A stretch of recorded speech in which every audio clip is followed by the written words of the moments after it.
Yeah, we good. We good, bro. So, Yes. Head-Roc. Yes, sir.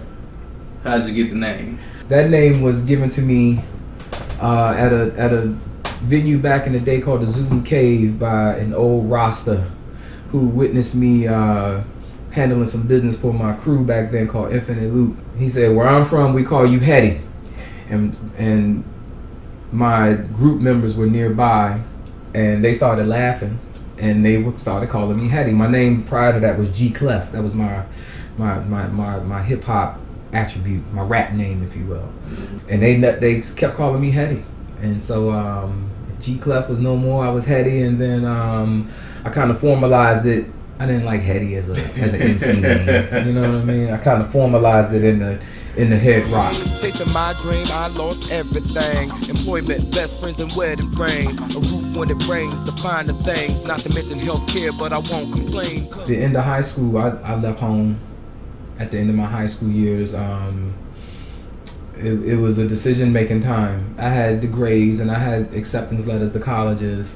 Like I said, even though I grew up well, we weren't rich or anything like that. So while I had acceptance letter to the colleges, my financial options, were slim, and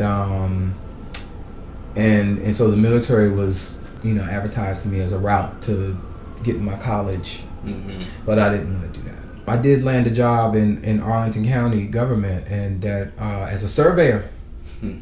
And my mother helped land me that job. To be very clear about that. And so that's 1989. So that began a 14-year journey from 89 till 2004. I was a surveyor. To come out of high school, I was making thousands in 1989. Yeah. And that was a lot of money. So I was fortunate to be in a good situation. But the separation from my family, I gravitated towards some brothers that I knew. In my high school years is when I came across a family moved into the neighborhood that I lived in Hillcrest Heights, the Johnson family. Shout out to my man Sir Johnson, and along with him was my brother DJ Infinite, and that was my introduction into hip hop.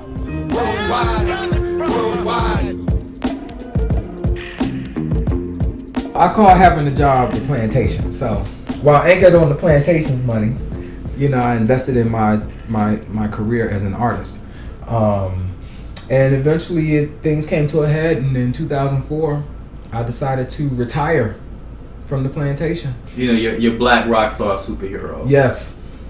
Tell me about that. Why that name? My two most favorite figures in American history, popular, are Harriet Tubman and Frederick Douglass. Where my high admiration for them comes from is that they did what they did and they lived their natural lives. And so that's how I want to be. And I don't want to die. I don't want to die, early. I want to live a long life. I'm serious about that. I love living. I love this life. It's not miserable to me to do this work. It fulfills me to do this work, and I want to keep doing it until I die, and I'm not trying to die no time soon. So it set me on the path to figure out, I guess what it really was about. I started wondering about what was their psychology. What was it about them that allowed them to live their natural lives? They're black rock star superhero. Black rock star. Superhero. So I think I've broken through the boundary of trauma from the departure of from my immediate family leaving high school. That was a huge trauma for me. That's the reason for my weight gain. Between 18 and 25 years of age, I must have gained 150 pounds. It's the Black Rockstar Superhero Run, Rock Creek Park, every Sunday, 8 a.m. Grove 6. We out here. If let me put it like this: if I didn't lose that weight, if I didn't deal with that trauma, if I didn't break through that boundary, I would not be sitting here doing this interview with you today. I am confident of that. I have a boundary on falling apart. That makes sense. I will not give up. You know what I mean? That's what my boundary is, to achieve the level of sustainability that I set out to achieve. They still want more. We the black rock stars on the grind for years, trying to make a little paper. That's what they feel. Chocolate City Rocks. So it's an initiative that I started in 2010 to promote our area's conscious producing artists, and popularize them and encourage patronage of conscious material producing artists, not just musicians, but visual artists, theater professionals as well, producing an event where we of like minds can gather to fellowship with one another,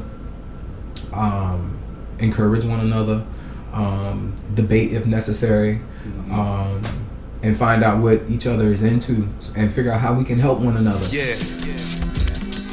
Take from it what you can get. Yeah. I got involved with WYE in 2010, and I let the executive director at that time, her name was Paige. What's up, Paige? A white woman, and I told her that black people don't know about this organization, and what she did was she took that back to the board and created a position for me to come on and promote the organization in DC's black communities. And it's a great compliment to what I do. I'm able to promote the services that WYE provides. We give legal services and education services to DC area artists and entrepreneurs. And on the legal services side, legal referrals and clinics, legal clinics for creatives.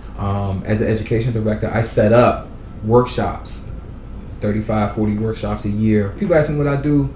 I'm an artist and all that, but what I really tell folks what I do, I sell black love for a living, making worthwhile endeavors successful. That's what I like to get behind. That's what my companies are about. My initiatives are about. My Chocolate City Rocks initiative, and my Black Rockstar Superhero, the Head-Roc thing. That's what that's all about. I am Head-Roc, and being a Black Rockstar Superhero is my excuse. What's yours?